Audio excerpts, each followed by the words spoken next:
The Disappearance of Lady Frances Carfax by Arthur Conan Doyle.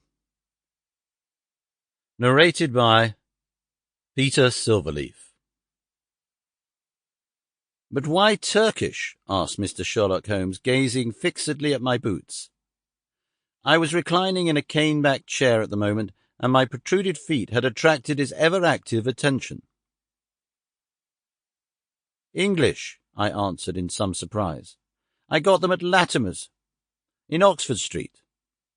Holmes smiled with an expression of weary patience.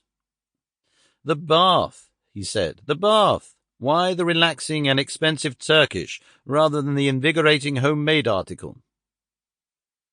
"Because for the last few days I have been feeling rheumatic and old. A Turkish bath is what we call an alterative in medicine, a fresh starting point, a cleanser of the system.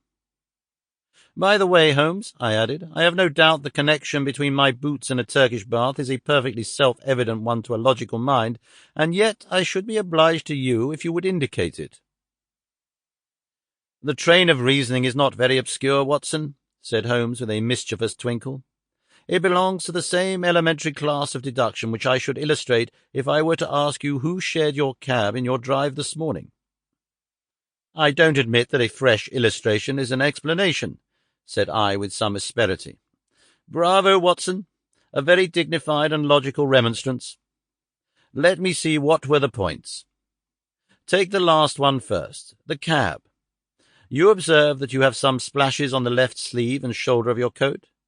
Had you sat in the centre of a hansom, you would probably have had no splashes, and if you had, they would certainly have been symmetrical. Therefore it is clear that you sat at the side. Therefore it is equally clear that you had a companion." "That is very evident. Absurdly commonplace, is it not? But the boots and the bath?" "Equally childish. You are in the habit of doing up your boots in a certain way. I see them on this occasion fastened with an elaborate double bow, which is not your usual method of tying them. You have, therefore, had them off. Who has tied them? A bootmaker or the boy at the bath? It is unlikely that it is the bootmaker, since your boots are nearly new. Well, what remains? The bath. Absurd, is it not? But for all that, the Turkish bath has served a purpose." "What is that?" "You say that you have had it because you need a change. Let me suggest that you take one. How would Lausanne do, my dear Watson? First-class tickets and all expenses paid on a princely scale." "Splendid! But why?" Holmes leaned back in his armchair and took his notebook from his pocket. Sample complete. Ready to continue?